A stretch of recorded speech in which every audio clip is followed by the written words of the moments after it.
أشهد أن محمد رسول الله.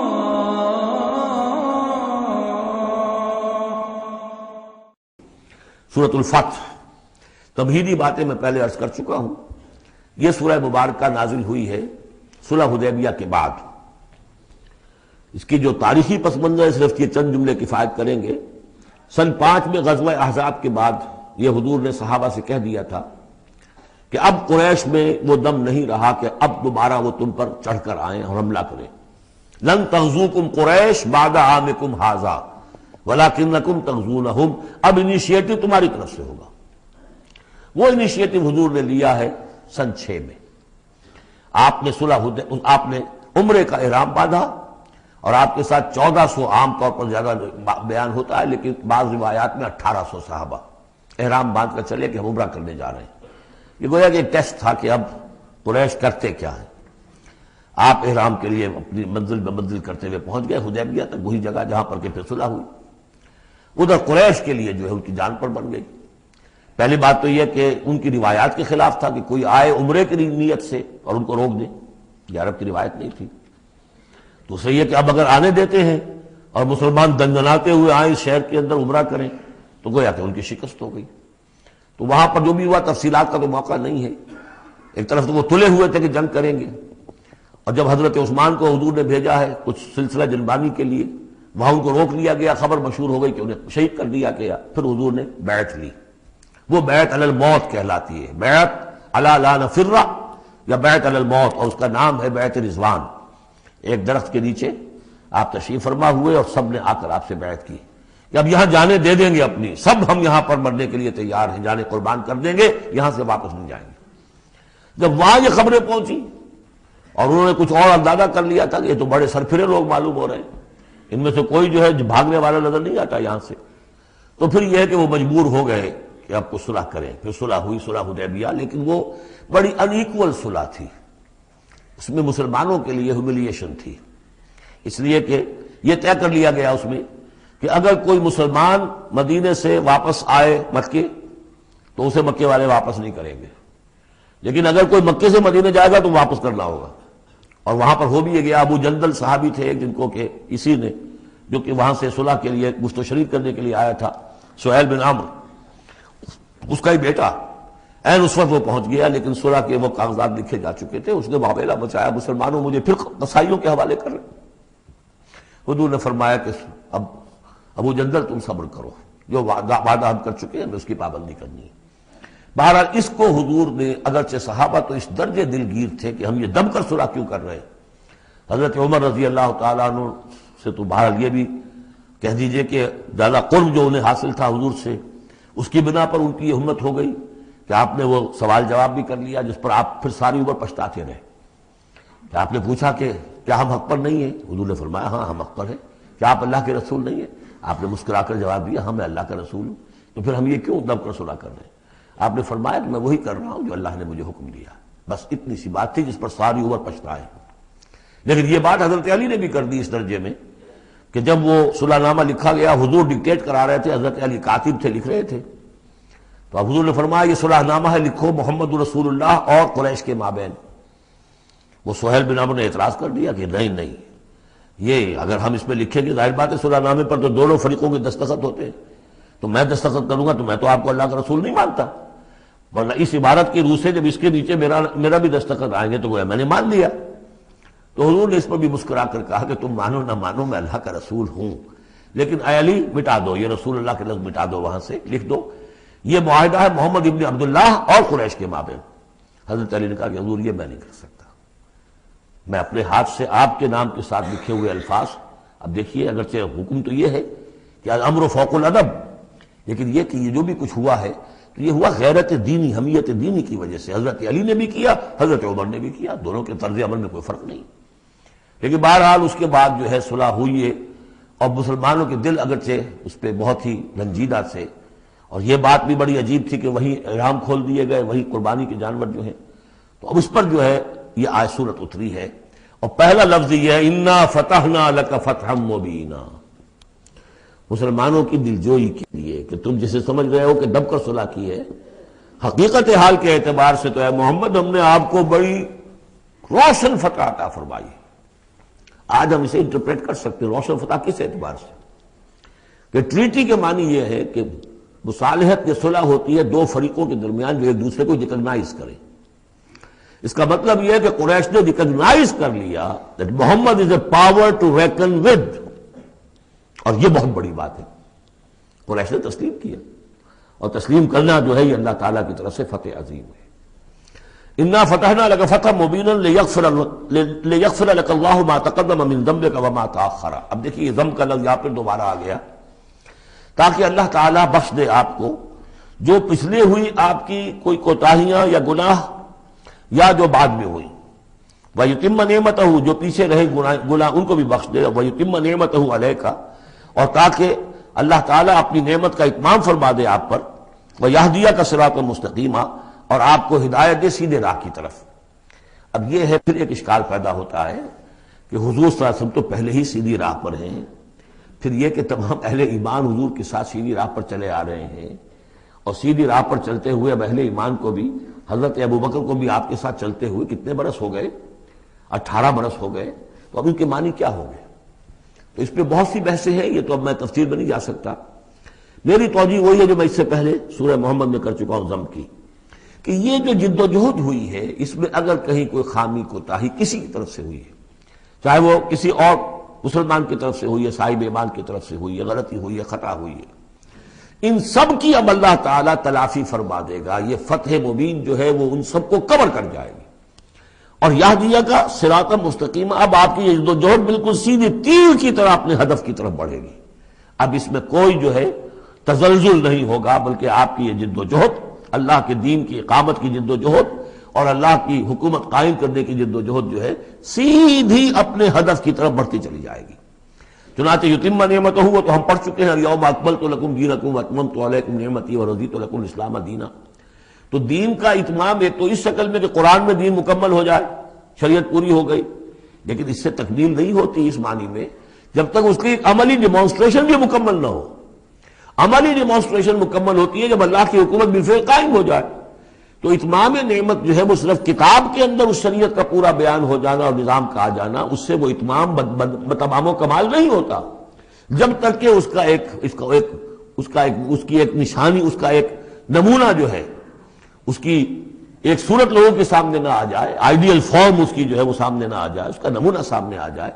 تو اس کے لیے ضروری ہے کہ اب یہ جد و جہد آپ کی جو ہے سیدھی اب تیز رفتاری کے ساتھ اپنے اصل ہدف یعنی اظہار دین لیظہرہ علی الدین کلہ. اور یہ آیت آ جائے گی اس سورہ مبارکہ کے آخر میں بھی کہ ہم نے بھیجا ہی آپ کو اے محمد اس لیے ہے کہ آپ اللہ کے دین کو غالب کریں. تو وہ اللہ کے دین کے غلبے کی جد و جہد اب تیر کی طرح سیدھی جائے گی. اللہ نے ساری اگلی پچھلی اگر کوئی اس میں کمیاں کوتاہیاں رہ گئی ہیں کسی کی طرف سے آپ کے ساتھیوں میں سے، ان سب کی تلافی کے لیے یہ فتح مبین آپ کو عطا کر دی. وَيَنْصُرَكَ اللَّهُ نَصْرًا عَزِيزًا اور اللہ آپ کی مدد کرے گا ایسی مدد کہ جس کے لیے کوئی شکست نہ ہو، بڑی زبردست مدد. هُوَ الَّذِي أَنزَلَ السَّكِينَةَ فِي قُلُوبِ الْمُؤْمِنِينَ لِيَزْدَادُوا إِيمَانًا مَعَ إِيمَانِهِمْ. وہی ہے کہ جس نے اہل ایمان کے دلوں میں سکینت نازل کر دی تاکہ ان کے ایمان میں اور اضافہ ہو جائے، تاکہ وہ اور اضافہ کر لیں اپنے ایمان میں، جتنا ایمان ہے اس سے اور بڑھ کر. وَلِلَّهِ جُنُودُ السَّمَاوَاتِ وَالْأَرْضِ. اب ظاہر بات ہے کہ اس میں ایک تو کیفیت یہ تھی کہ جو انہیں سکون حاصل تھا کہ وہ تیار تھے سب اپنی جانیں دینے کے لیے، اس کے لیے بھی ایک سکون قلب کے اندر اللہ تعالیٰ نے ان کے پیدا کیا تھا، تبھی تو وہ اس کے لیے آمادہ ہوئے. پھر یہ کہ ان کے اندر نظم اور ضبط کا یہ عالم کہ کوئی ایک شخص بھی حق میں نہیں تھا کہ یہ صلح یہاں اس وقت ہو، لیکن محمد رسول اللہ ان کی اطاعت اس کا سب سے بڑا ٹیسٹ وہاں ہوا ہے. اور یہ بات جو میں کہہ رہا ہوں شاید بعض حضرات کو عجیب لگی، کوئی ایک شخص بھی نہیں تھا اس کے حق میں. اس کی دلیل کیا ہے؟ اس کی دلیل یہ ہے کہ جب حضور نے جب صلح ہو گئی مکمل، آپ نے فرمایا مسلمان اٹھو، احرام کھول دو اور یہی قربانیاں دے دو. کوئی نہیں اٹھا، ایک بھی نہیں اٹھا. دوسری مرتبہ کہا آپ نے اٹھو بھائی اب ہو گیا بات، بس جو ہو گئی ہو گئی، اب یہی احرام کھول دو. کوئی نہیں اٹھا. تیسری دفعہ کوئی نہیں اٹھا. آپ دلگیر ہو کر، دل گرفتہ ہو کر اپنے خیمے میں چلے گئے. ام سلمہ رضی اللہ تعالیٰ عنہ ام المومنین آپ کے ساتھ تھی. ان سے جا کر کہا میں نے 3 مرتبہ مسلمانوں سے کہا ہے کہ اٹھو اور احرام کھول دو، کوئی نہیں اٹھ رہا. انہوں نے کہا، مشورہ دیا کہ آپ کسی سے کچھ نہ کہیں، اپنی زبان سے کچھ نہ کہیں، آپ اپنا احرام کھول دیے، بس آپ آئے باہر، آپ نے قربانی دی، احرام کھول دیا، اس پر اب سب اٹھ گئے۔ یعنی اصل میں وہ سب کے سب منتظر تھے کہ کیا حضور ہمارا امتحان لے رہے ہیں، یہ کوئی ٹیسٹ ہو رہا ہے، کیا ہو رہا ہے، یا حالت منتظر شاید کوئی نئی صورت پیدا ہو جائے، شاید حالات بدل جائیں۔ لیکن ان کے لیے یہ بڑی انہونی سی بات تھی کہ عمرے کی نیت کر کے ہم نے احرام باندھا ہوا، یہاں کیسے کھول دے رہا ہوں۔ لیکن بہرحال وہ صرف ایک توقف جو تھا وہ اسی درجے میں تھا کہ شاید کوئی نئی صورت پیدا ہو جائے، لیکن اس سے ظاہر ہو رہا ہے کہ سب کے دل جو ہیں وہ اس صلح کے حق میں نہیں تھے، وہ تو چاہ رہے تھے کہ اب ہمیں موقع ملے اور ہم یہاں جنگ ہو اور اللہ کے دین کو ہم غالب کریں۔ هو الذي انزل السکینۃ فی قلوب المؤمنین لیزدادوا ایمانا مع ایمانہم وللہ جنود السماوات والارض، اور تمام آسمانوں اور زمین کے لشکر تو اللہ ہی کے ہیں۔ وکان اللہ علیما حکیما، اللہ سب کو جاننے والا اور کمال حکمت والا ہے۔ لیدخل المؤمنین والمؤمنات جنات تجری من تحتها الانہار خالدین فیہا، تاکہ وہ داخل کرے اہل ایمان مردوں اور عورتوں کو ان باغات میں جن کے دامن میں ندیاں بہتی ہوں گی، جن میں وہ ہمیشہ ہمیشہ رہیں گے۔ ویکفر عنہم سیئاتہم، اور دور کر دے ان سے ان کی برائیوں کو۔ وکان ذلک عند اللہ فوزا عظیما، اور یقیناً یہی شے ہے اللہ کے نزدیک بڑی کامیابی ہے۔ وَيُعَذِّبُ الْمُنَافِقِينَ وَالْمُنَافِقَاتِ وَالْمُشْرِكِينَ وَالْمُشْرِكَاتِ الظَّانِّينَ بِاللَّهِ ظَنَّ السَّوْءِ، یہ الفاظ بہت مشابہ ہیں سورہ احزاب کی آخری آیات کے، اور سورہ احزاب جو ہے آپ کو معلوم ہے سن 5 میں نازل ہوئی اور یہ سن 6 میں نازل ہو رہی ہے، تو زمانہ جو ہے قریب کا ہے۔ اور اللہ سزا دے اور عذاب دے منافق مردوں اور منافق عورتوں کو، اور مشرک مردوں اور مشرک عورتوں کو، کہ جو اللہ کے بارے میں بہت برے گمان رکھتے ہیں۔ علیہم دائرۃ السوء، اصل میں تو ان کے اوپر ہے مسلط برائی کا دائرہ۔ وغضب اللہ علیہم، اور اللہ غضبناک ہوا ہے ان پر۔ ولعنہم، اللہ نے ان پر لعنت فرمائی ہے۔ وعد لہم جہنم، اور ان کے لیے تیار کیا ہوا جہنم کو، وساعت مصیرا، اور وہ بہت بری جگہ ہے لوٹنے کی۔ وللہ جنود السماوات والارض، آسمان اور زمین کے لشکر کل کے کل اللہ ہی کے اختیار میں ہے۔ وکان اللہ عزیزا حکیما، اللہ زبردست ہے اور حکیم ہے۔ پہلے آیا تھا علیما حکیما، اب عزیزا حکیما۔ انا ارسلناک شاہدا ومبشرا ونذیرا، اے نبی ہم نے بھیجا ہے آپ کو شاہد بنا کر، وہی شاہد، گواہی دینے والا۔ یہاں اپنے قول اور اپنے عمل سے اللہ کے دین کی گواہی دی۔ قیامت میں کھڑے ہو کر عدالت میں پروزیکیوشن وٹنس کی حیثیت سے کہیں گے اے اللہ تیرا دین جو مجھ تک آیا تھا میں نے پہنچا دیا تھا۔ اب یہ ان کے ذمے ہے۔ فکیف اذا جئنا من کل امۃ بشہید وجئنا بک علی ہؤلاء شہیدا، ہم نے آپ کو بھیجا ہے گواہ بنا کر اور بشارت دینے والا بنا کر اور خبردار کرنے والا بنا کر، لتؤمنوا باللہ ورسولہ، تاکہ اے مسلمانوں تم ایمان رکھو اللہ پر اور اس کے رسول پر، وتعزروہ وتوقروہ، اور اللہ کے رسول کی تو تم مدد بھی کرو اور ان کی تعظیم کرو، توقیر کرو، وتسبحوہ بکرۃ واصیلا، اور اللہ کی تم تسبیح کرو صبح شام۔ یہاں دیکھیے اس آیت میں لتؤمنوا باللہ ورسولہ، اللہ اور اس کے رسول دونوں پر ایمان رکھو، پھر رسول کے لیے وتعزروہ وتوقروہ، اور اللہ کے لیے وتسبحوہ بکرۃ واصیلا، اس کی تسبیح بیان کرو صبح شام۔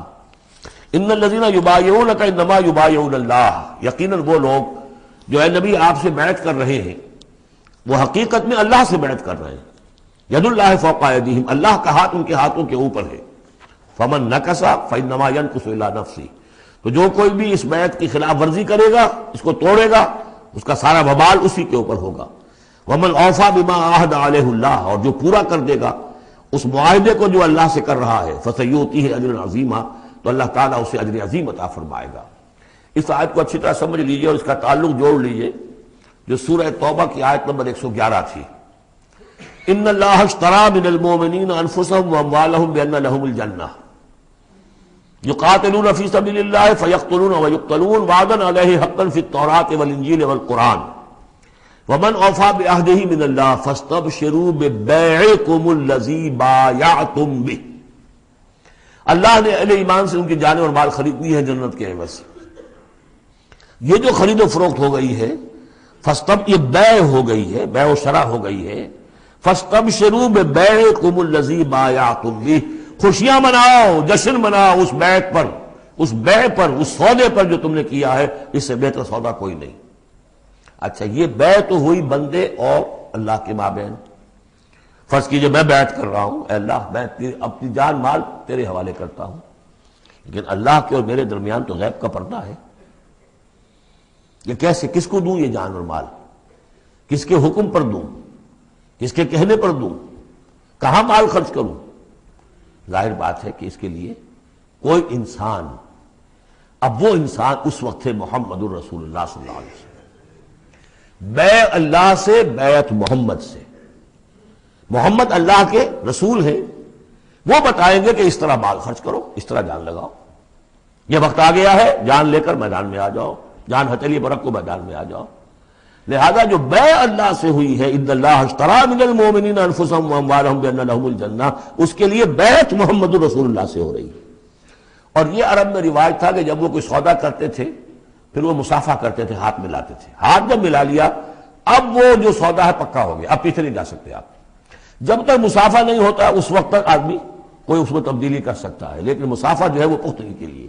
لہذا یہ بیعت اب محمد الرسول اللہ سے ہو رہی ہے کہ ہم نے جو جان اللہ اور اپنی مال جو اللہ کے حوالے کی ہے اسے ہم خرچ کریں گے آپ کے کہنے کے مطابق، جو آپ حکم دیں گے، آپ کی مرضی ہے، آپ ہم سے جب چاہیں یہ جان اور مال حاصل ہے، جب چاہیں وصول فرما لیں۔ یہ بیعت ہے جو ہوئی ہے محمد الرسول اللہ سے۔ اچھا، اس میں جو یہ فرمایا، چونکہ یہ تین فریق ہو گئے، اللہ، بیعت کرنے والا اور جس کے ہاتھ پر بیعت کی گئی، لہذا یہ ٹرائی پارٹائٹ ایگریمنٹ ہے، تین فریق ہیں اس کے۔ ایک وہ ہے حضور کا ہاتھ، جس پر بیعت کرنے والے کا ہاتھ آ گیا۔ اللہ نے فرمایا ایک تیسرا ہاتھ بھی ہے، وہ تمہیں نظر نہیں آ رہا، ید اللہ فوق ایدیہم، اللہ کا ہاتھ ان کے ہاتھوں کے اوپر ہے۔ تو یہ تین ہاتھ ہیں در حقیقت اس بیعت کے اندر، اس بیعت کے اندر۔ ان الذین یبایعونک انما یبایعون اللہ، اصل میں تو بیعت، اور بیعت جو ہو رہی ہے تو اللہ سے ہو رہی ہے۔ فاستبشروا ببیعکم الذی بایعتم بہ، باب مفاعلہ کے اندر بھی وہ آ گیا، تم نے جو باہمی یہ کیا ہے بیع و شراء کا معاملہ، اس میں خوشیاں مناؤ، وہی باب مفاعلہ ہے، وہ یبایعونک۔ ان الذین یبایعونک، اے نبی جو آپ سے یہ بیعت کر رہے ہیں، انما یبایعون اللہ، وہ اللہ سے بیعت کر رہے ہیں۔ ید اللہ فوق ایدیہم، اللہ کا ہاتھ ان کے ہاتھوں کے اوپر ہے۔ فمن نکث فانما ینکث علی نفسہ، تو جو کوئی بھی اب اس سے روگردانی کرے گا، اسے توڑے گا، اس کی خلاف ورزی کرے گا، اس کا وبال اسی پر آئے گا، آپ پر اس کا کوئی الزام نہیں۔ ومن اوفی بما عہد علیہ اللہ فسیؤتی اجرا عظیما، اور جو بھی پورا کر دے گا جس کا کہ اس نے وعدہ اللہ سے کیا ہے، یہ معاہدہ اللہ سے ہوا جان اور مال کا۔ اسی لیے سورہ احزاب میں آپ نے پڑھا تھا نا، من المؤمنین رجال صدقوا ما عہدوا اللہ علیہ فمنہم من قضی نحبہ ومنہم من ینتظر۔ اہل ایمان میں وہ جوان مرد ہیں جنہوں نے اپنا جو عہد کیا تھا اللہ سے وہ پورا کر دکھایا، سچا کر دیا۔ ان میں سے وہ بھی ہیں جو اپنی نظر پیش کر چکے، اور وہ بھی ہیں جو باقی منتظر ہیں ابھی کہ کب ہماری باری آئے۔ وبال دوش ہے سر جان ناتواں پہ، مگر لگا رکھا ہے تیرے خنجر و ثنا کے لیے، اے اللہ ہم لیے پھر رہے اس سر کو کہ کب تیری راہ میں کٹے اور ہم فارغ ہو جائیں، سمک دوش ہو جائیں، ہمارے کندھے سمک ہو جائیں، ہلکے ہو جائیں، سمک دوش، کندھا ہلکا ہو جائے۔ یہ سر کا بوجھ ہم لگائے ہوئے ہیں اپنے سر پر کہ کب تیری طرف سے حکم آئے ہم نے اپنے سر کٹوائیں اور ہم فارغ ہوں۔ اب اسی کو سمجھ لیجئے کہ حضور کے بعد یہ بیعت کس سے ہوگی؟ جو بھی کوئی داعی اللہ اب کھڑا ہو اللہ کے نام کے، نبی تو نہیں ہوگا، ہوگا امتی، اطاعت اس کی ہوگی، اللہ اور اس کے رسول کی اطاعت کے نیچے نیچے، اس کے دائرے کے اندر، مستقل بذات اطاعت اس کی نہیں ہوگی۔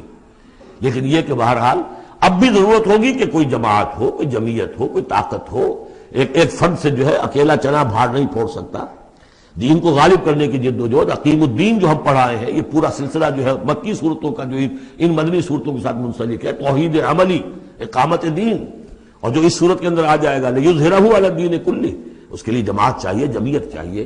تو اب بھی کوئی اللہ کا بندہ ہوگا، آپ اسے ٹھوک بجا کر دیکھ لیں، اطمینان دیکھیں، سوچ دیکھیں، اس کی رائے کیا ہے، وہ کیا سمجھتا ہے، اگر وہ دین سے بھی واقف ہے، اگر وہ یہ کہ زمانے کے حالات سے بھی واقف ہے، اس کی شخصیت کو دیکھیے، اس کے ماحول کو دیکھیے، اگر آپ کا دل گواہی دے کہ یہ کوئی بہروپیہ نہیں ہے، یہ واقعتاً سنسیئر آدمی ہے، خلوص کے ساتھ اس کے ہاتھ میں ہاتھ دے کر بیٹھ کے یہ ساتھ چلیے۔ یہی طریقہ مسنون اور منصوص ہے، یہی ایک طریقہ ہے جس کا قرآن مجید میں، یعنی نصوص کسے کہتے ہیں؟ نصوص قرآنی، نصوص حدیث، حدیث میں بھی ذکر ہے تو بیعت کا ہے۔ باقی اور کوئی طریقہ جماعت سازی کا مسنون نہیں ہے، مباح وہ بھی ہے، جو بھی طریقہ اختیار کر لیا مباح ہے، حرام نہیں ہے۔ ممبرشپ ہے، ممبرشپ سے پھر امیر کا منتخب کرنا ہے، 2 سال 4 سال کے بعد پھر انتخاب، ٹھیک ہے، کوئی شے حرام نہیں ہے جب تک کہ اس کی حرمت کے لیے کوئی دلیل نہ ہو۔ لیکن مسنون اور منصوص اور معصور، تین الفاظ۔ نصوص قرآن و سنت میں جس کا تذکرہ ہے وہ بیعت ہے، جو مسنون ہے پوری زندگی حضور کی جو ہے اس میں کتنی بیعتیں ہوئی ہیں، بیعت عقبہ اولیٰ، بیعت عقبہ ثانیہ، بیعت رضوان، اور پھر یہ کہ نحن الذین بایعوا محمدا علی الجہاد ما بقینا ابدا. جب غزوہ احزاب میں جب وہ خندق کھودی جا رہی تھی تو یہ شعر پڑھ رہے تھے صحابہ کرام، ہم ہیں وہ لوگ کہ جنہوں نے محمد سے بیعت کی ہے، جہاد کی، اب یہ جہاد جاری رہے گا جب تک جان میں جان ہے. یہ ہے ساری زندگی میں آپ کی بیعت کا نظام تھا. اس کے بعد خلافت ہوئی تو بیعت پر ہوئی، حضرت ابو بکر سے بیعت، عمر سے بیعت، مشورہ علیحدہ بات ہے، جب طے ہو گیا کہ اب یہ ہو گئے تو بیعت. پھر خلافت میں کچھ غلط رخ پیدا ہو رہا تھا، حضرت حسین رضی اللہ تعالیٰ عنہ اور حضرت عبداللہ ابن زبیر رضی اللہ تعالیٰ عنہما یہ کھڑے ہوئے تو جنہوں نے جمعیت بنائی بیعت کی بنیاد پر بنائی. یہ دوسری بات ہے کہ جو کوفی تھے انہوں نے جو بیعت کی تھی حضرت حسین سے وہ توڑ دی انہوں نے. فمن نکث فانما ینکث علی نفسہ. اس کے بعد ہمارے ہاں اگر کوئی سلسلہ بنا ہے ارشاد کا، تزکیہ نفس کا، صوفیاء کا، وہ بھی بیعت. بادشاہ ہوتے تھے تو بیعت. پچھلی صدی میں جتنے جہاد ہوئے، ہمارے ہاں سب سے بڑا جہاد ہوا پچھلی صدی کا، 19ویں صدی عیسوی کا، سید احمد بریلوی رحمۃ اللہ علیہ اور شاہ اسماعیل شہید رحمۃ اللہ علیہ، ان لوگوں کا جو بیعت کی بنیاد پر جماعت تھی، کوئی اور بنیاد جماعت سازی کی نہیں تھی. مہدی سوڈانی نے جہاد کیا انگریزوں کے خلاف بیعت کی بنیاد پر، سلوسی نے جہاد کیا اطالویوں کے خلاف بیعت کی بنیاد پر. تو یہ بیعت کا لفظ جو یہاں آیا ہے اس کو اچھی طرح سمجھ لیجیے. یہ جان لیجئے کہ یہ جو دوسرا رکوع ہے اس سورہ مبارکہ کا، اور اس کے بعد تیسرا رکوع اور چوتھا رکوع جو ہے، ان میں بھی تقدیم و تاخیر ہے. یہ جو پہلے رکوع کا مضمون ہے یہ جا کر ملے گا اب تیسرے کے ساتھ، اور بعد میں یہ نازل ہوا ہے کہ یہ جو دوسرے رکوع میں آیتیں آ رہی ہیں. سَيَقُولُ لَكَ الْمُخَلَّفُونَ مِنَ الْأَعْرَابِ شَغَلَتْنَا أَمْوَالُنَا وَأَهْلُونَا. جب حضور واپس پہنچ گئے اور یہ غزوہ جو بیعت رضوان ہو گئی اور پھر صلح حدیبیہ ہو گئی، پھر آپ واپس پہنچے تو جاتے ہوئے گویا کہ ان سے کہا جا رہا ہے حضور سے، جیسے کہ غزوہ تبوک سے واپسی پر جو آیات نازل ہوئی وہ ہم سورہ توبہ میں پڑھ چکے ہیں. ان قریب کہیں گے وہ لوگ جو پیچھے رہ جانے والے تھے، من الاعراب، اعراب میں سے، شغلتنا اموالنا واہلونا. حضور نے عام اعلان کروایا تھا، فرض نہیں تھا، سب کے لیے لازم نہیں تھا. عمرے کے لیے چلنے کے لیے کہا تھا چلے، جتنے لوگ چل سکتے ہیں چلیں. تو اب آئیں گے یہ وہ اعراب جو ہیں بادیہ نشین، اور وہ کہیں گے حضور ہم مشغول رہے اپنے اموال میں، اپنے ڈھور ڈنگر کی دیکھ بھال میں، اپنے اہل و عیال میں، ہم آپ کے ساتھ نہیں جا سکے، فاستغفر لنا، تو ہمارے لیے استغفار کیجئے. یقولون بألسنتہم ما لیس فی قلوبہم. یہ لوگ اپنے منہ سے وہ کچھ کہہ رہے ہیں اپنی زبانوں سے، ان کے دلوں میں نہیں ہے، دلوں میں کچھ اور ہے. یہ منافقوں کا تذکرہ ہو رہا ہے اعراب میں سے. قل فمن یملک لکم من اللہ شیئا ان اراد بکم ضرا او اراد بکم نفعا. ان سے کہیے کہ اگر اللہ تعالیٰ نے تمہارے لیے کوئی بھی اگر ضرر کا فیصلہ کیا تھا تو، اور اگر خیر کا فیصلہ کیا تھا تو کون سی چیز روک سکتی ہے؟ من یملک لکم من اللہ شیئا، کون ہے وہ کہ جو اختیار رکھتا ہو تمہارے بارے میں اللہ کی طرف سے کچھ بھی، اگر اس نے ارادہ کیا ہو ضرر کا. یعنی اگر کوئی خرابی ہونی تھی تو کیا تمہارے یہاں ہونے کی وجہ سے رک جانی تھی؟ یا اگر خیر کوئی آنا تھا تو تمہاری غیر موجودگی میں نہیں آ سکتا تھا؟ یعنی پیچھے رہ جانا چاہیے ماندار، کیوں رہ گئے؟ اگر کوئی خیر آنا تھا تو تمہاری غیر موجودگی میں بھی آ سکتا ہے، کوئی شر آنا تھا وہ تمہاری موجودگی میں بھی آ سکتا ہے. تو جب تمہاری موجودگی اور ناموجودگی اللہ کے اعتبار سے تو بالکل برابر ہے، تو تمہارا یہ بہانہ تراشنا جو ہے یہ صحیح نہیں ہے. بل کان اللہ بما تعملون خبیرا، بلکہ تم جو کچھ کرتے رہے ہو اللہ اس سے باخبر ہے. وہ کیا ہے؟ اب ان کے دل کی بات اللہ تعالیٰ، ان کے دل میں جو چور تھا.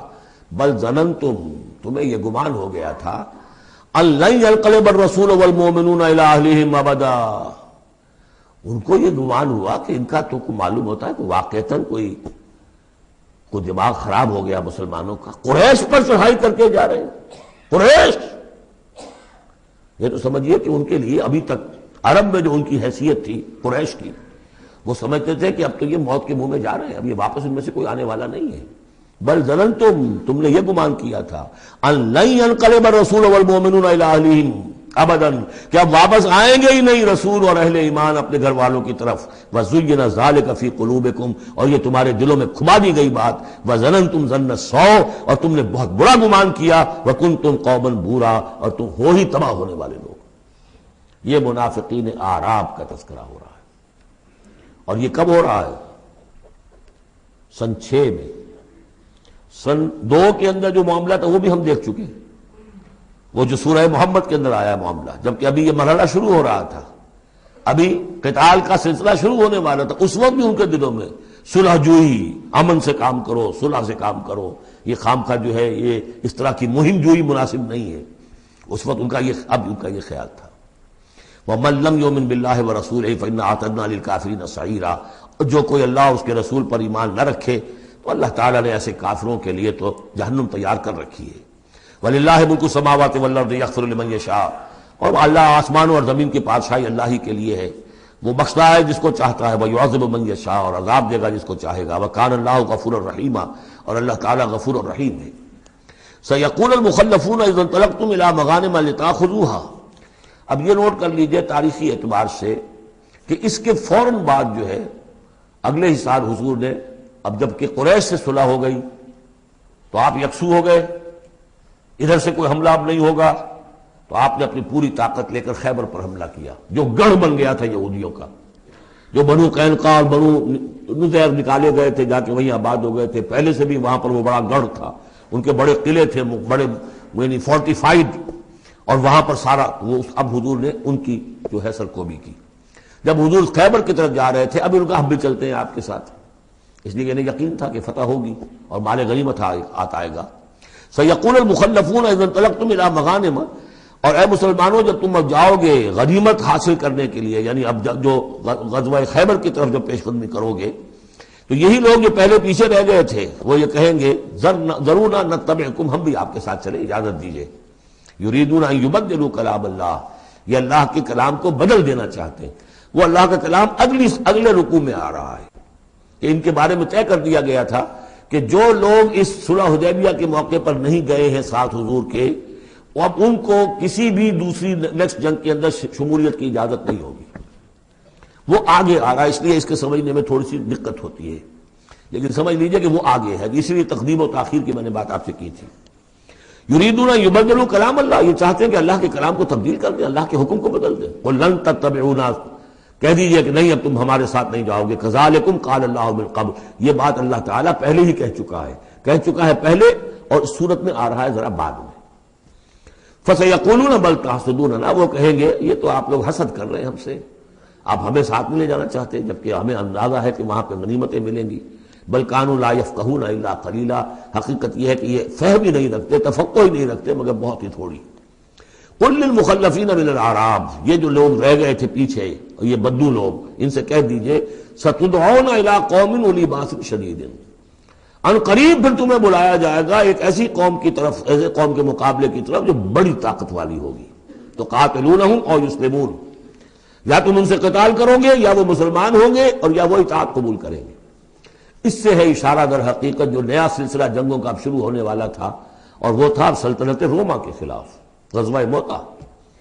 اب اندرون ملک عرب کا معاملہ جو تھا وہ ختم ہوا، اب تو اصل جو معاملہ پیش آنا ہے وہ انقلاب محمدی کا بین الاقوامی مرحلہ ہے، تصدیر الانقلاب، انقلاب کو اب آگے ایکسپورٹ کرنا ہے، اور اب ٹکراؤ ہونے والا ہے جس کی پیشگی خبر دی جا رہی ہے سلطنت روما کے ساتھ، جہاں سٹینڈنگ آرمیز تھی لاکھوں کی، یہ رومن لیجنز مشہور ہیں تاریخ کے اندر، غرق آہن اور ٹرینڈ، تو تمہیں بلایا جائے گا اس وقت، پھر تمہیں ایک موقع دے دیا جائے گا، ستدعون الی قوم اولی باس شدید تقاتلونہم او یسلمون، اور یہ اصل میں تین چیزیں آ گئی وہی کہ اب جو بھی اس عرب سے باہر جو معاملہ ہوا ہے، یا تو وہ اسلام لے آئے یا وہ اطاعت قبول کر لیں، یہ دونوں یسلمون میں شکلیں ہو جائیں گی، اطاعت قبول کر لیں یا اسلام لے آئیں، یا پھر جنگ ہوگی۔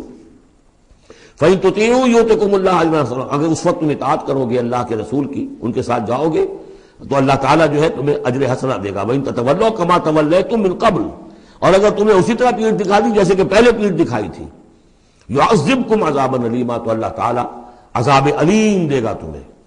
لَيْسَ عَلَى الْأَعْمَىٰ حَرَجٌ، ہاں اگر کوئی اندھا ہے تو اس پر کوئی الزام نہیں ہے، کوئی تنگی نہیں ہے، وہ اگر نہیں گیا کوئی بات نہیں۔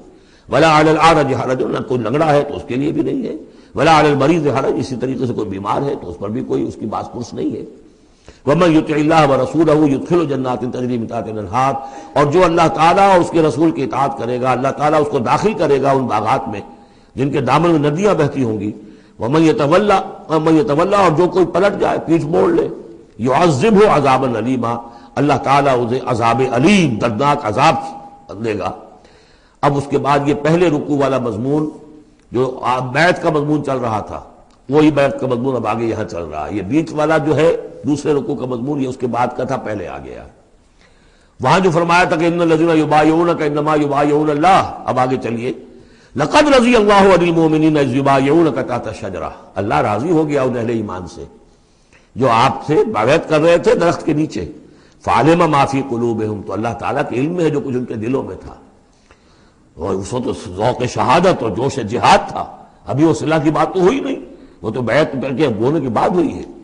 فانزل السکینۃ علیہم، اللہ نے ان پر سکینت، سکون، اطمینان نازل کر دیا. واصابہم فتح قریبا، اور انہیں فتح دے دی بہت قریب. وہ فتح قریب وہی ہے انا فتحنا لک فتحا مبینا، اس صلح کو کہا گیا کہ فوری طور پر انہیں فتح مل گئی. ومغانم کثیرۃ یاخذونھا، اور بہت سی غنیمتیں ہیں جو وہ اور جو لیں گے، حاصل کریں گے. وکان اللہ عزیزا حکیما، اور اللہ تعالیٰ زبردست ہے، حکمت والا. وعدکم اللہ مغانم کثیرۃ تاخذونھا، اے مسلمانوں اللہ کا تم سے وعدہ ہے بہت سی غنیمتیں تمہیں ملیں گی. فعجل لکم ہذہ، تو یہ تو تمہیں نقد دے دی ہے، فوری طور پر دے دی ہے یہ فتح جو تمہیں مل گئی ہے. وکف ایدی الناس عنکم، اور اللہ تعالیٰ نے روک لیا لوگوں کے ہاتھوں کو تم سے. لتکون آیۃ للمؤمنین، تاکہ یہ اہل ایمان کے لیے ایک نشانی بن جائے. وَيَهْدِيَكُمْ صِرَاطًا مُسْتَقِيمًا، اور اللہ تعالیٰ تمہاری رہنمائی فرمائے سیدھے راستے کی طرف. یعنی اب تمہاری جد و جہد جو ہے وہ تیر کی طرح سیدھی کامیابی کے آخری مراحل تک پہنچ جائے. بارک اللہ لی ولکم فی القرآن العظیم ونفعنی وإیاکم بالآیات والذکر الحکیم.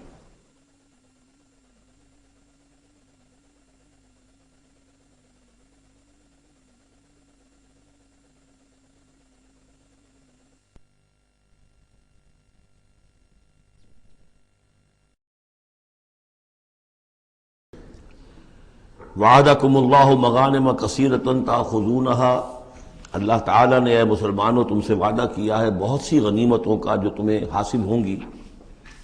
فعجل لکم ہذہ، تو یہ تو اللہ نے فوری طور پر تمہیں عطا کر دی ہے، یعنی یہ فتح مبین. وکف ایدی الناس عنکم، اور لوگوں کے ہاتھ تمہاری جانب سے روک لیے. یعنی جنگ اگر ہوتی ظاہر بات ہے کہ قریش بھی پھر اگر اس میں اپنی قوت کا مظاہرہ کرتے تو کچھ نہ کچھ نقصان تو مسلمانوں کا بھی ہوتا. کف ایدی الناس عنکم، ان کے ہاتھ باندھ لیے اور روک لیے اللہ نے تم سے. وَلِتَكُونَ آیَةً لِّلْمُؤْمِنِينَ، اور تاکہ یہ اہل ایمان کے لیے ایک نشانی بن جائے. وَيَهْدِيَكُمْ صِرَاطًا مُسْتَقِيمًا، اور اللہ تعالیٰ اب تمہیں سیدھی راہ پر جو ہے گامزن کر دے. یعنی تمہاری جد و جہد کو، اجتماعی جو جد و جہد ہے تمہاری، اسے براہ راست تیر کی طرح سیدھا اب اس کے آخری ہدف اور منزل مقصود تک پہنچا دے. وَأُخْرَىٰ لَمْ تَقْدِرُوا عَلَيْهَا، اور کچھ اور بھی فتحیں ہیں جن کا ابھی تک تمہیں جس پر قدرت حاصل نہیں ہوئی ہے. قد احاط اللہ بہا، اللہ تعالیٰ ان کا بھی احاطہ کیے ہوئے ہے. یعنی یہ کہ اس کے فوراً بعد تمہیں ایک فتح ملے گی جو کہ خیبر کی ہوگی، کیونکہ یہ اس جو رکوع ہم نے دوسرا پڑھائے ہیں تیسرا اس سے پہلے نازل ہوا ہے. اور یہ کہ پھر فتح مکہ ہونے والی ہے. اللہ تعالیٰ نے یہ تمام فتوحات جو اللہ کے تو علم میں ہے، اللہ کے نے ان کا احاطہ کیا ہوا ہے. وَقَالَ اللَّهُ عَلَىٰ كُلِّ شَيْءٍ قَدِيرٌ، اللہ ہر چیز پر قادر ہے. وَلَوْ قَاتَلَكُمُ الَّذِينَ كَفَرُوا لَوَلَّوُا الْأَدْبَارَ، اور اگر یہ کافر یعنی قریش مکہ تم سے جنگ کرتے تو لازماً پیٹ دکھا دیتے، پیٹ پھیر جاتے. ثُمَّ لَا يَجِدُونَ وَلِيًّا وَلَا نَصِيرًا، اور پھر نہ پاتے اپنے لیے کوئی حمایتی، کوئی مددگار. سنت اللہ التی قد خلت من قبل، یہ اللہ کی وہ سنت ہے، اس کا دستور ہے، اس کا قانون ہے کہ جو پہلے سے چلا آ رہا ہے. یعنی یہ کہ اللہ تعالیٰ اپنے رسولوں کی مدد کرتا ہے. تو اب رسول کے ساتھ اگر وہ جنگ پر آمادہ ہو گئے ہوتے تو یقیناً ان کو پیٹھ دکھانی پڑتی اور شکست ان کا مقدر بنتی. سنت اللہ التی قد خلت من قبل ولن تجد سنت اللہ تبدیلا، اور نہیں پاؤ گے تم اللہ کی سنت اور اللہ کے دستور میں کوئی تبدیلی.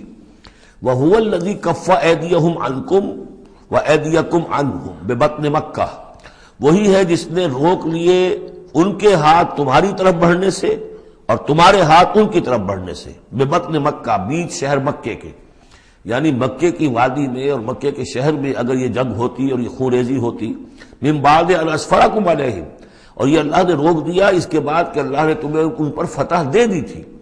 یعنی کہ واقعتاً دل میں قریش شکست کھا چکے تھے، وہ سمجھ گئے تھے کہ ہمارے لیے مقابلہ ممکن نہیں ہے، ورنہ وہ صلح کبھی نہ کرتے. ان کے لیے تو یہ چیز گویا کہ بڑی موت سے بھی بڑھ کر جو تھی بھاری تھی کہ مسلمان جو ہے ان کے ساتھ ہم صلح کریں، انہیں تسلیم کر لیں، اور پھر یہ بھی طے کریں کہ اگلے سال آپ آئیے اور ہم 3 دن کے لیے یہ پورا مکہ خالی کر دیں گے، آپ یہاں جس طرح چاہے عمرہ کریں۔ یہ شرط بھی اس میں شامل تھی اگلے سال، لیکن اس سال آپ کو جانا پڑے گا، ہماری ناک جو ہے اتنی نہ کٹے کہ اسی سال آپ عمرہ کر لیں، لیکن یہ ہے کہ بہرحال آئندہ آپ آئیں گے۔ تو اس کے بعد کہ اللہ نے تمہیں ان پر فتح دے دی تھی، وَكَانَ اللَّهُ بِمَا تَعْمَلُونَ بَصِيرًا، اور جو کچھ تم کر رہے ہو اللہ اسے دیکھ رہا ہے۔ هُمُ الَّذِينَ كَفَرُوا وَصَدُّوكُمْ عَنِ الْمَسْجِدِ الْحَرَامِ، وہی لوگ ہیں، یعنی ان کے جرائم کا تذکرہ ہو رہا ہے جنہوں نے کفر کیا تو اور تمہیں روکے رکھا مسجد حرام تک جانے سے، وَالْهَدْيَ مَعْكُوفًا أَن يَبْلُغَ مَحِلَّهُ، اور ہدی کے جو جانور لے کے گئے تھے مسلمان احرام کے ساتھ ساتھ، وہ ہدی کے جانور تھے کہ کعبے کے لیے نیاز کے یہ جانور ہیں، وہ رکے ہوئے تھے کہ وہ اپنی اصل جگہ پر یبلغ محلہ، کہ اس کا اصل مقام تو یہ تھا کہ کعبے جائیں، وہاں پر ان کا چڑھاوا چڑھایا جائے اور ان کی قربانی دی جائے، لیکن یہ کہ وہ رکے ہوئے تھے کہ وہاں تک نہیں پہنچ سکتے تھے۔ لیکن یہ اللہ نے کیوں ہاتھ روک لیے، ان کے ہاتھ تم سے، تمہارے ہاتھ ان سے کیوں روک لیے، جنگ کیوں نہیں ہونے دی، اس کی حکمت اب آ رہی ہے۔ وَلَوْلَا رِجَالٌ مُؤْمِنُونَ وَنِسَاءٌ مُؤْمِنَاتٌ، اگر نہ ہوتے مرد مومن اور عورتیں مومنات، لم تعلموہم، جنہیں تم نہیں جانتے تھے، ان تطؤوہم، اندیشہ تھا کہ تم انہیں بھی پیس ڈالتے۔ یعنی جب جنگ ہوتی ہے، بھٹی گرم ہو جاتی ہے، اس وقت تو تحقیق و تفتیش مشکل ہوتی ہے۔ اب وہ مسلمان کے جو ہجرت نہیں کر سکے، ان میں ضعفاء بھی تھے، ان میں مریض بھی تھے، ان میں عورتیں بھی تھیں جن کے لیے ممکن ہی نہیں تھا، جیسا کہ ہم سورہ نساء میں پڑھ چکے ہیں کہ جن کے لیے بالکل ممکن ہی نہیں تھا، اللہ تعالیٰ نے ان کو معاف کر دیا تھا، ہجرت نہیں کر رہے تب بھی اللہ ان سے معاوضہ نہیں کرے گا۔ تو اب وہ لوگ بھی موجود تھے مکے کے اندر، اب اگر یہ چکی چلتی تو پھر تو یہ پیس ڈالتی ان کو بھی۔ وَلَوْلَا رِجَالٌ مُؤْمِنُونَ وَنِسَاءٌ مُؤْمِنَاتٌ لَمْ تَعْلَمُوهُمْ أَن تَطْئُوهُمْ، تم جانتے ہی نہیں تھے، ہو سکتا ہے کہ تم انہیں بھی کچل دیتے، فَتُصِيبَكُم مِّنْهُمْ مَعَرَّةٌ، اور ان کے معاملے میں پھر تم پر ایک الزام آ جاتا، بغیر علم، اس کے بغیر کہ تمہیں کوئی علم ہو، تمہاری بے خبری میں تم پر الزام آتا کہ ان اہل ایمان نے آ کر اپنے اہل ایمان ساتھیوں کو بھی قتل کر دیا۔ لِيُدْخِلَ اللَّهُ فِي رَحْمَتِهِ، اللہ نے اسی لیے روک دیا اس جنگ کو اس وقت اور تمہیں فتح دے دی صلح کی شکل میں، تاکہ اللہ تعالیٰ داخل کرے اللہ تعالیٰ اپنی رحمت میں جس کو چاہے۔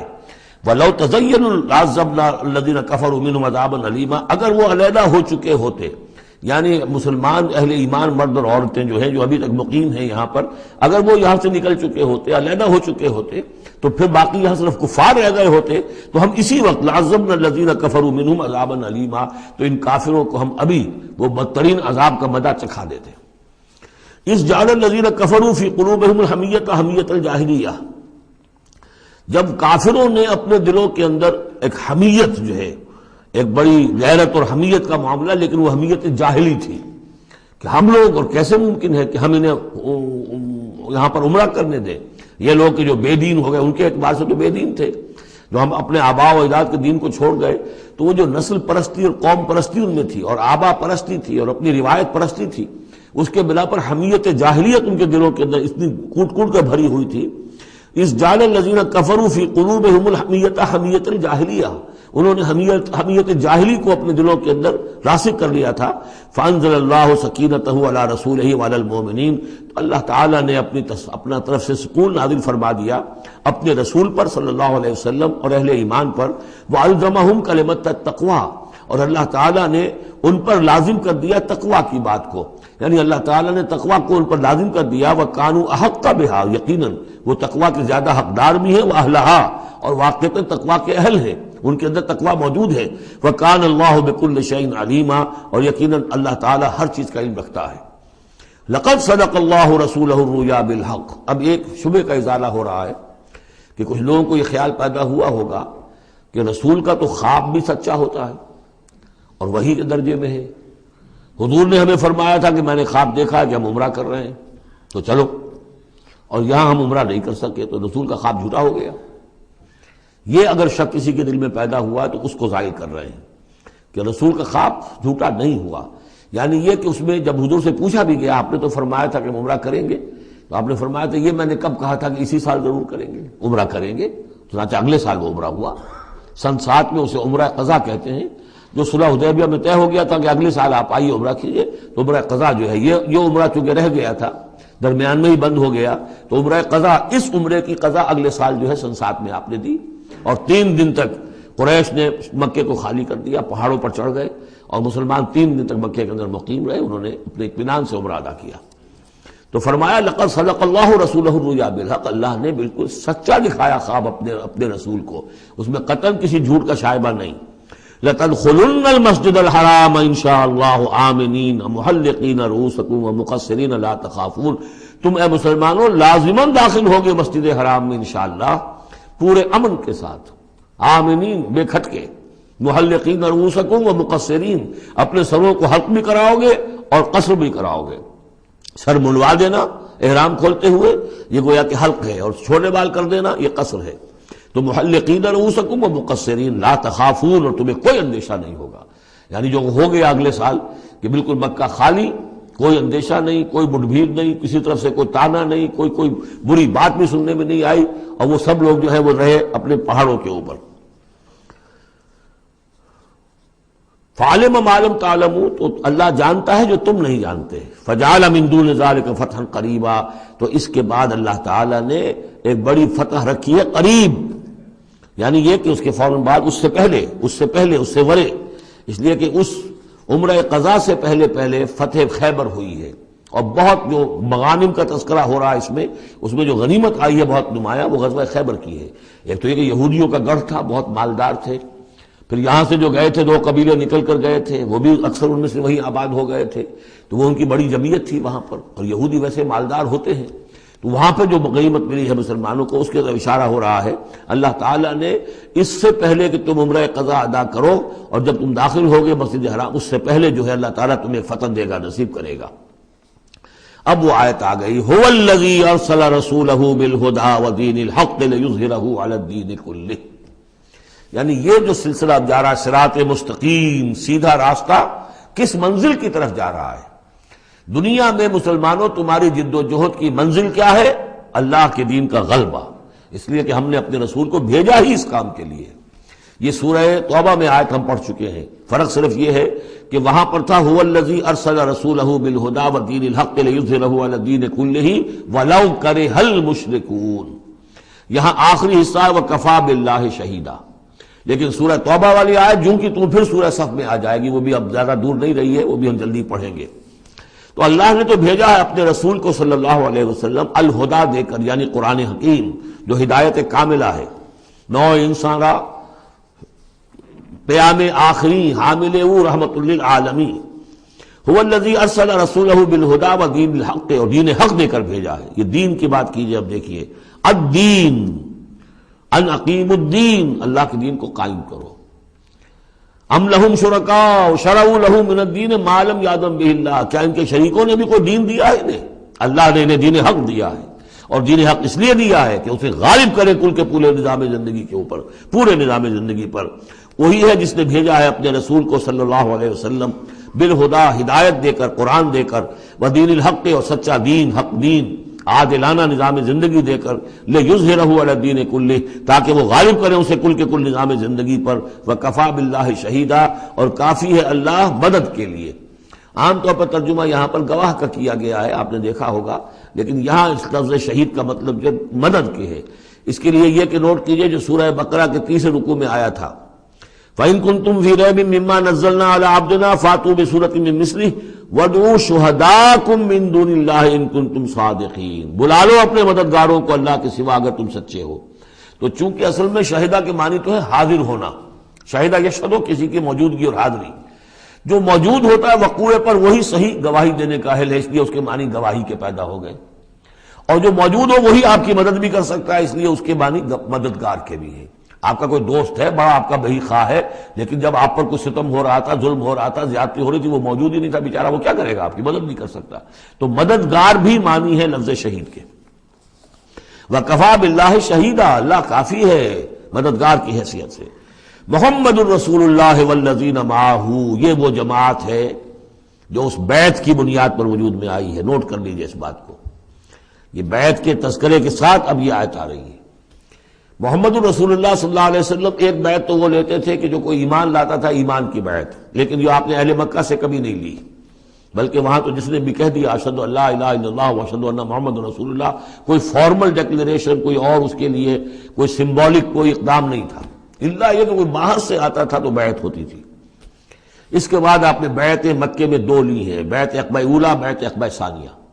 اور بیعت عقبہ ثانیہ کی بیعت وہ ہے کہ جس سے اب وہ ایک جماعتی شکل بنی ہے، اس لیے کہ اس کے الفاظ کیا ہیں، متفق علیہ روایت ہے، یہ بخاری اور مسلم دونوں میں، راوی اس کے حضرت عبادہ بن صامت رضی اللہ تعالیٰ عنہ۔ وہ بیعت کیا تھی؟ بایعنا رسول اللہ صلی اللہ علیہ وسلم علی السمع والطاعۃ فی العسر والیسر والمنشط والمکرہ وعلی عثرۃ علینا وعلی لا ننازل امر اہلہ وعلی ان نقول بالحق اینما کنا لا نخاف فی اللہ لومۃ لائم۔ ہم نے بیعت کی تھی اللہ کے رسول سے کہ آپ کا ہر حکم سنیں گے اور مانیں گے، اطاعت کریں گے، فی العسر والیسر، خواہ مشکل ہو اور خواہ آسانی ہو، والمنشط والمکرہ، خواہ ہماری طبیعت آمادہ ہو، خواہ ہمیں اپنی طبیعتوں پر جبر کرنا پڑے، وعلی عثرۃ علینا، خواہ ہم پر دوسروں کو ترجیح دی جائے۔ ہم کبھی نہیں کہیں گے کہ ہم آپ کے پرانے ساتھی ہیں، آپ نے بالکل ایک نووارد کو ہمارے اوپر امیر کیسے مقرر کر دیا، نہیں، اٹس یور پریروگیٹو، یہ آپ کا اختیار ہوگا، جس کو آپ چاہیں امیر بنائیں۔ وعلی اللہ ننازل امر اہلہ، جنہیں آپ والی امر بنا دیں گے، امیر بنا دیں گے، ان سے بھی ہم جھگڑیں گے نہیں، ان سے تعاون کریں گے، ان کی اطاعت کریں گے۔ جیسے کہ ایک اور حدیث میں حضور نے فرمایا من اطاعنی فقد اطاع اللہ ومن عصانی فقد عصی اللہ، جس نے میری اطاعت کی اس نے اللہ کی اطاعت کی، اور جس نے میری نافرمانی کی اس نے اللہ کی نافرمانی کی۔ ومن اطاع امیری فقد اطاعنی، جس نے میرے مقرر کردہ امیر کی اطاعت کی اس نے میری اطاعت کی۔ ومن اطاع امیری فقد ومن عصی امیری فقد عصانی، جس نے میرے مقرر کردہ امیر کی نافرمانی کی اس نے میری نافرمانی کی۔ اب ظاہر بات ہے جب جماعتی زندگی ہوتی ہے تو ایک ہی امیر نہیں ہوتا، اب ایک فوج ہے، ایک سپہ سالار ہے، لیکن اور چھوٹے چھوٹے جو اس کے حصے ہیں، میمنہ پر کوئی اور ہے، میسرہ پر کوئی اور ہے، اب قلب پر کوئی اور ہے، چھوٹے چھوٹے کمانڈرز بھی تو ہیں، چھوٹی سی کمپنی ہے، پلاٹون ہے، پھر بٹالین ہے، بٹالین سے اوپر ریجیمنٹ ہے، ہر جگہ پر جو ہے اس کے جو آفیسرز موجود ہیں، جو کمانڈرز موجود ہیں، ان سب کا سلسلے وار سب و طاعت کا نظام اگر نہیں ہوگا تو وہ فوج کہاں ہوئی؟ اس طرح ایک جماعت ہے، ایک پورے ملک کے اندر جماعت ہے، اس کا امیر ہے، پھر اس کے کئی صوبائی اس کی شاخیں اس کے امیر ہیں، تو یہ تو نظام اس طرح چلے گا۔ تو یہاں پر وعلیٰ ان نقول بالحق اینما کنا، اور آخری بات جو تھی اس بیعت کے اندر کہ ہم جہاں کہیں بھی ہوں گے حق بات ضرور کہیں گے، مشورہ مانگا جائے گا مشورہ دیں گے، وی ول ناٹ ہولڈ بیک اور اوپینینز، ہم اپنی رائے دیں گے، حق بات کہیں گے جہاں کہیں ہوں گے، لیکن اس کے بعد جو فیصلہ ہوگا فیضا عذاب الامر، جیسا کہ ہم پڑھ چکے ہیں، جب فیصلہ ہو جائے تو پھر یہ کہ اللہ اور اس کے رسول کی اطاعت لازم ہے۔ تو فرمایا یہ محمد رسول اللہ والذین معہ کی جو جماعت بنی ہے اس شکل میں، اس قتال کے مرحلے کے شروع ہونے سے پہلے، منہج انقلاب نبوی میں اقدام کا مرحلہ جب آیا ہے، پیسو ریزسٹنس جب ایکٹیو ریزسٹنس میں چینج ہو رہی ہے، تو اب وہ ایک نظم جماعت کی شکل ہے، اور وہ بیعت عقبہ ثانیہ کی بنیاد پر وجود میں آیا۔ محمد رسول اللہ والذین معہ اشداء علی الکفار رحماء بینہم، اللہ کے رسول، یہ اس میں دو طرح ترجمے اس کے کیے جاتے ہیں، محمد اللہ کے رسول ہیں، یہ ایک جملہ پورا ہو گیا، والذین معہ اشداء علی الکفار رحماء بینہم، اور جو ان کے ساتھ ہیں وہ کافروں پر بہت بھاری ہے اور آپس میں بہت رحم دل ہے۔ اور ایک ترجمہ یہ بھی ہے کہ محمد رسول اللہ والذین معہ، یہ سب مل کر مبتدا بنی، اللہ کے رسول محمد اور جو ان کے ساتھ ہیں ان سب کی شان یہ ہے کہ اشداء علی الکفار رحماء بینہم، وہ کفار کے حق میں بڑے سخت ہیں لیکن آپس میں بہت رحم دل ہے، رحیم ہے، شفیق ہے۔ یہ ہم پڑھ چکے ہیں سورہ مائدہ میں بھی، اذلۃ علی المؤمنین اعزۃ علی الکافرین، اہل ایمان کے حق میں وہ بہت ہی نرم خو ہو، حلقہ یاراں تو بریشم کی طرح نرم، رزم حق و باطل ہو تو فولاد ہے مومن۔ یہ شان جو ہے بندہ مومن کی قرآن مجید میں دو جگہ آئی ہے۔ تراہم رکعاً سجدا یبتغون فضلا من اللہ ورضوانا، تم دیکھو گے ان کو کبھی سجدے میں گرے ہوئے ہوں گے اور کبھی رکوع کر رہے ہوں گے، وہ اپنے رب کے فضل کے متلاشی رہتے ہیں ہر دم ہر آن، اور اللہ کی رضا چاہتے ہیں۔ سیماہم فی وجوہہم من اثر السجود، اور ان کی جو نشانی ہے وہ ان کے چہروں میں جو اثرات پیدا ہوتے ہیں سجدے سے عام طور پر تو خیال یہ ہوتا ہے کہ یہی جو گھٹا پڑ جاتا ہے یہی سجدے کا نشان ہے، لیکن اس کے علاوہ بھی نمازیوں کے چہرے میں ان کی نماز کی ایک کیفیت ہوتی ہے، نورانیت ہوتی ہے کہ جو ان کے چہروں کے اندر موجود ہوتی ہے۔ ذالک مثلہم فی التوراۃ، یہ ہے ان کی مثال اور تمثیل جو تورات میں آئی تھی، وَمَثَلُهُمْ فِي الْإِنْجِيلِ، اور انجیل میں جو ان کی مثال دی گئی تھی وہ یہ ہے كَزَرْعٍ أَخْرَجَ شَطْأَهُ، جیسے ایک کھیتی وہ اپنا پٹھا نکالتی ہے، فَآزَرَهُ، پھر اسے گاڑھا کرتی ہے، فَاسْتَغْلَظَ، اور فَاسْتَوَىٰ، اس کو مضبوط کرتی ہے اور پھر اسے گاڑھا کرتی ہے، فَاسْتَوَىٰ عَلَىٰ سُوقِهِ، پھر اپنی نال پر کھڑی ہو جاتی ہے۔ چھوٹی سی کوئی کوپل پھوٹتی ہے، پھر وہ بڑھتی ہے، نرم سی ہے، پھر ذرا اس کا جو تنا بنتا ہے اس کے اوپر پھر کھڑی ہو جاتی ہے سیدھی۔ یہ جس طریقے سے درجہ بدرجہ یہ جو زراعت ہو رہی ہے، یہ کھیتی ہو رہی ہے، اس کا نتیجہ کیا نکلتا ہے؟ یوجب الزراع، جو زراعت کرنے والا ہے، جو کاشتکار ہے، اسے بڑی بھلی لگتی ہے۔ آیا آج دیکھا اپنی کھیتی کو اپج آئی ہے، نکل آئی ہے، اس کے بعد یہ کیا بڑھ رہی ہے، پک رہی ہے، اب کھیتی لہرا رہی ہے، اس کے اوپر سٹے آ گئے ہیں۔ یوجب الزراع لیغیظ بہم الکفار، تاکہ اس سے دل جلے کافروں کا۔ اب یہاں اس سے واضح ہو گیا یہاں زراع کون ہے؟ یہ کھیتی صحابہ کرام کی کھیتی ہے جو پھل رہی ہے، پھول رہی ہے، اور اس کا کاشتکار کون ہے؟ محمد الرسول اللہ صلی اللہ علیہ وسلم۔ تب حضور کے ساتھ آپ کو معلوم ہے کہ جب انتقال ہوا ہے ابو طالب کا تو بمشکل 125 آدمی تھے، 150 آدمی تھے۔ آپ کی ایسی پوزیشن بھی نہیں تھی کہ اپنے بل پر مکے میں رہ سکتے، اسی لیے طائف گئے تھے، کوئی آلٹرنیٹ بیس مل جائے میں وہاں منتقل کر دوں اپنی اس دعوت کا اور اپنی اس تحریک کا مرکز۔ لیکن یہ کہ وہاں سے خالی ہاتھ آنا پڑا تھا۔ ایک وہ دور تھا کہ جس میں پھر ایک مشرک کی امان لے کر مکے میں داخل ہو سکے، مطعم بن عدی کی۔ آج ایک دور یہ ہے کہ 1400 یا 1800 آدمی جو ہے وہ بیعت موت کی ہے انہوں نے، اور ان کو اس پر جو ہے ملال ہے کہ دم کر صلح کیوں کی ہے۔ ان کی جو حمیت ایمانی ہے، غیرت ایمانی ہے، وہ ملال اس پر ہے۔ وہ جان بچنے کی کوئی خوشی نہیں ہے انہیں، وہ تو کہے کہ ہم نے دم کر کیوں صلح کریں، ہم اپنی جانیں دینے کے لیے تیار ہیں۔ کھیتی جو ہے اپج رہی ہے، تو فرمایا كَزَرْعٍ أَخْرَجَ شَطْأَهُ فَآزَرَهُ فَاسْتَغْلَظَ فَاسْتَوَىٰ عَلَىٰ سُوقِهِ يُعْجِبُ الزُّرَّاعَ لِيَغِيظَ بِهِمُ الْكُفَّارَ وعد اللہ الذین آمنوا وعملوا الصالحات منہم مغفرۃ واجرا عظیما۔ اللہ نے وعدہ کیا ہے ان لوگوں سے جو ایمان لائے اور نیک عمل کیے، ان میں سے جو واقعتاً جنہوں نے ایمان اور عمل صالح کا حق ادا کر دیا، کہ ان کے لیے مغفرت بھی، اجر عظیم بھی ہے۔ یہاں جو مولانا عثمانی صاحب نے حاشیہ لکھا مجھے بہت پسند آیا کہ اگرچہ حضور کے سارے ساتھی جو ہیں وہ سب کے سب وہی تھے کہ جو ایمان اور عمل صالح کا حق ادا کر چکے تھے، پھر بھی منہم کی ایک قید لگا کر گویا کہ ان کو یہ بات بتا دی گئی ہے کہ اصل معاملہ ہے کہ موت تک انسان قائم رہے اس پر، مبادا بعد میں کہیں کسی کے اندر کوئی تزلزل پیدا ہو جائے، ورنہ یہ کہ اگر کسی کو اس طرح کا یقین دلا دیا جائے تو اس سے تو یہ کہ پھر اطمینان پیدا ہو جائے گا۔ ہونا یہ چاہیے کہ آخری وقت تک ڈرتا رہے آدمی، بین الخوف والرجا کی کیفیت رہے، کہ کہیں ایسا نہ ہو کہ میں پھر کہیں آج جس مقام پر اللہ نے مجھے پہنچا دیا ہے کہیں پاؤں پھسل جائے۔ مغفرت و اجر عظیم کا اللہ نے وعدہ فرمایا۔ اب یہ سورہ مبارکہ آ گئی، سورۃ الحجرات۔